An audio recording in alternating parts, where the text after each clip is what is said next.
అధికారం ఇది ఒక మాయ. అధికారం కోసం ఏదైనా చెప్పొచ్చా? అధికారం రావాలి, అధికారంలో మనం కూర్చోవాలి అన్న ఆశతో ఎంతటి అబద్ధానైనా ప్రజల వద్ద కోట్లాది మంది మనోభావాలను దెబ్బతీసేలా, కోట్లాది మందిని భ్రమ పట్టించేలా, కోట్లాది మందిని మోసం చేయడం కరెక్టేనా? ఎస్. ఇప్పుడు ఇదే ప్రశ్న ఆంధ్రప్రదేశ్ రాష్ట్రం మొత్తం కూడా వినబడుతున్న ప్రశ్న. కూటమి సర్కార్ తెలుగుదేశం పార్టీ అధికారంలోకి రావడానికి ముగ్గురుగా కూటమి కట్టారు. జనసేన, బీజేపీ, టీడీపీ ముగ్గురుగా ఏకమై వైఎస్ఆర్సీపీ పార్టీని, జగన్ గారిని ఓడించాలి అన్న కసితోనే వాళ్ళు ముగ్గురు ఒకటయ్యారన్నది తెలిసిన సత్యమే. సింగిల్గా వెళ్తే జగన్ను తట్టుకోలేము, జగన్ ముందు నిలబడలేము అని వాళ్ళు అనుకున్నది సత్యమే. అయితే చెప్పింది ఏమిటి, కానీ చేస్తున్నదేమిటి? ఇక్కడ ఇదే సమస్య. ఇప్పుడు అంతా కూడా అధికారంలోకి రావడానికి 40 ఏళ్ల సీనియర్ రాజకీయ నాయకుడు చంద్రబాబు నాయుడు గారు అబద్ధాలు చెప్పారా, లేదు నిజాలు చెప్పే అధికారంలోకి వచ్చారా? మీరే ఆలోచించుకోవాలి. తాజాగా జగన్మోహన్ రెడ్డి గారు, వైఎస్ఆర్సీపీ పార్టీ అధినేత జగన్మోహన్ రెడ్డి గారి ఓ లెక్కను బయటపెట్టారు. Revenue growth కంపారిజన్ను బయటపెట్టారు. ఆర్థిక సంవత్సరపు మొదటి త్రైమాసికంలో ఆంధ్రప్రదేశ్ రాష్ట్ర ఆర్థిక పరిస్థితి పూర్తిగా కుప్పకూలిపోతుంది అనేటట్టుగా తన గణాంకాలన్నీ కూడా ఆయన బయటపెట్టారు. దీంతో ఒక ఎమర్జెన్సీ పరిస్థితిని తలపించే పరిస్థితి ఇప్పుడు ఏపీ వ్యాప్తంగా కనబడుతుంది. ఆంధ్రప్రదేశ్లో అప్పులు రావడం, అప్పులు దేవుడెరుగు, మొత్తం రాష్ట్రం అప్పుల మీదే ఉంది. ఆదాయం పూర్తిగా పడిపోతూ వస్తుందట. మరి ఇలా ఆదాయం పడిపోతూ అప్పులు పెరిగిపోతే రాష్ట్రం దివాలా దిశకు వెళ్ళదా? ఎస్. అప్పులు పెరిగిపోతున్నాయి, ఆదాయాలు సున్నా. ఇది నేను చెబుతుందో వైఎస్ఆర్సీపీ పార్టీ అధినేత జగన్మోహన్ రెడ్డి గారో వైఎస్ఆర్సీపీ పార్టీకి సంబంధించిన వ్యక్తులు చెప్తుంది కాదండి. ఏకంగా కాగ్ విడుదల చేసిన మంత్లీకి ఇండికేటర్ ప్రకారమే లెక్కలు బయటకు వచ్చాయి. ఆంధ్రప్రదేశ్లో కూటమి పరిపాలనలో దిగజారిన ఆర్థిక పరిస్థితిపై వైఎస్ జగన్మోహన్ రెడ్డి గారు ఆందోళన వ్యక్తం చేస్తూ ఆయన ట్విట్టర్ వేదికగా స్పందించారు. నేడు 2025-26 ఆర్థిక సంవత్సరపు మొదటి త్రైమాసికంలో ఏపీ ఆర్థిక వ్యవస్థ పూర్తిగా దిగజారిపోయిందని ఆ గణాంకాలను ఆయన పేర్కొన్నారు. కాగ్ విడుదల చేసిన మంత్లీకి ఇండికేటర్ ప్రకారం రాష్ట్ర ఆర్థిక స్థిరత్వం ప్రమాదంలో పొంచి ఉంది అనేది క్లియర్గా తెలుస్తోంది. ఆ నివేదికలో రాష్ట్ర ప్రభుత్వ ఆదాయ వనరులు అంటే పన్నులు, ఇతర ఆదాయాలు అత్యంత దారుణ పరిస్థితికి వెళ్తున్నాయని, జీఎస్టీ, సేల్స్ ట్యాక్స్ ఆదాయాలు పూర్తిగా గత సంవత్సరం ఇదే కాలంతో పోలిస్తే చాలా తక్కువగా ఉన్నాయని జగన్మోహన్ రెడ్డి గారు ఆ లెక్కలను ఆధారంగా చేస్తూ తెలిపారు. ఇక్కడ జిఎస్టీ రెవెన్యూ గ్రోత్ కంపారిజన్ చూస్తే 2025-26 త్రైమాసిక సంవత్సరం అంటే ABCDE ఈ బాక్స్ ఒక్కసారి మీరు గమనించండి. GST revenue including share GST green portion గతంలో అంటే 2024-25లో 12,598.21 ఉంటే 12,702.33 ఉంది. ట్యాక్స్ డివాల్యూషన్ టు స్టేట్ గతంలో 11,311.45 ఉంటే ఏకంగా 13,231. ఇలా GST revenue of the state అంటే రాష్ట్రానికి రావాల్సిన జిఎస్టీ ఆదాయంలో గతంలో 2024-25లో అంటే వైఎస్ఆర్సీపీ పార్టీ చివరి దశలో 8,286.16%, 16,000 కోట్లు ఉంటే ఇప్పుడు 7,914.07, దాదాపు -4.49%కి రావడం అనేది చాలా కాంట్రాక్షన్కి, దిగజారినతనానికి ఇది నిర్వచనం కాదా? అలాగే revenue growth during the first quarter of 25-26 అనేది కూడా ఇప్పుడు ఇక క్లియర్గా చూడొచ్చు.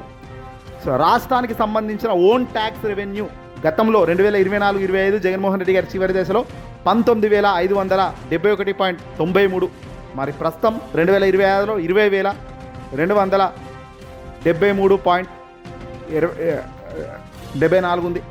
ఇలా ఓన్ రెవెన్యూలు సైతం చాలా గ్రాఫ్స్ డెబిట్స్లోకి పడిపోయాయి. గతంలో ఫస్ట్ 3 months ఆఫ్ 2024లో చూస్తే 32,84,000 కోట్లు అప్పుడు డెబిట్స్ ఉంటే 37,093 ఇప్పుడు ఉంది.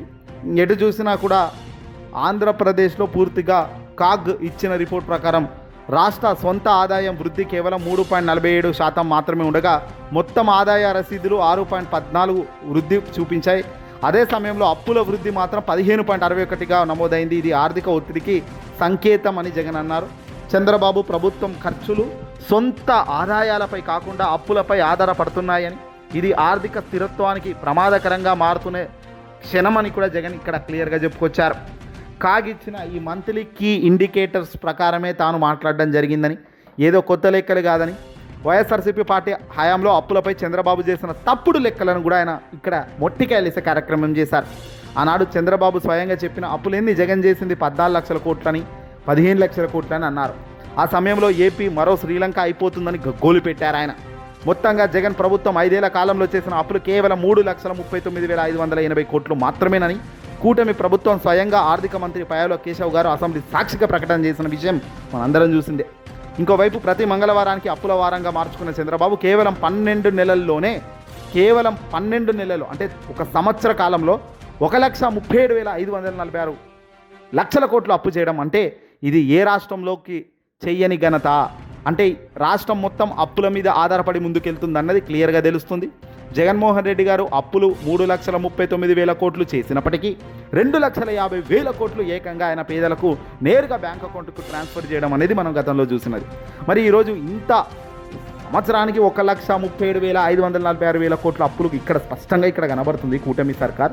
మరి రాబోయే 5 ఏళ్లలో ఇదే కొనసాగితే ఇంతకన్నా పెరిగినా ఇంకా తగ్గే పరిస్థితి ఎలాగో ఉండదు. కొద్దో గొప్ప పెరిగినా కూడా ఏకంగా ఎక్కడికి వెళ్ళేదానికి ఆస్కారం ఉంది.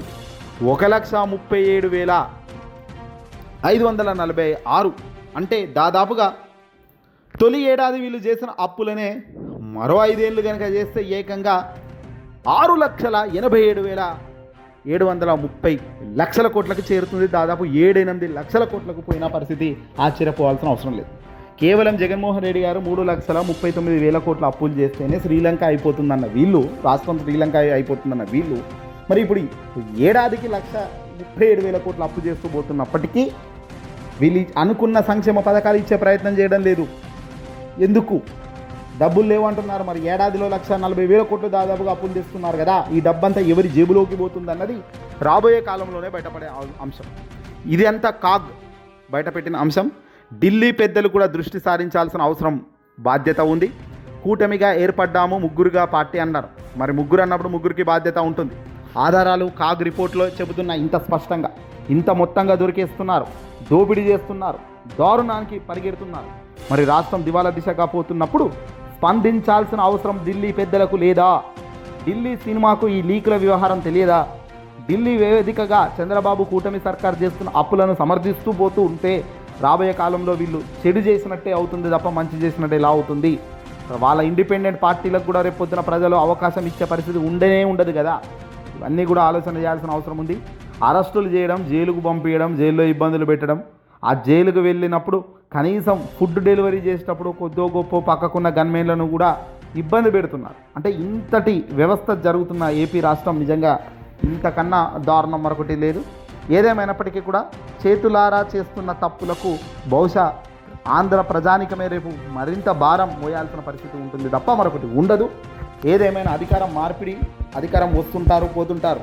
ప్రజల మీద భారం పెరిగినప్పుడు ప్రజలు ఇబ్బంది పడతారు, ప్రజలకి అన్యాయం జరిగేదానికి పరిస్థితి ఉంటుంది.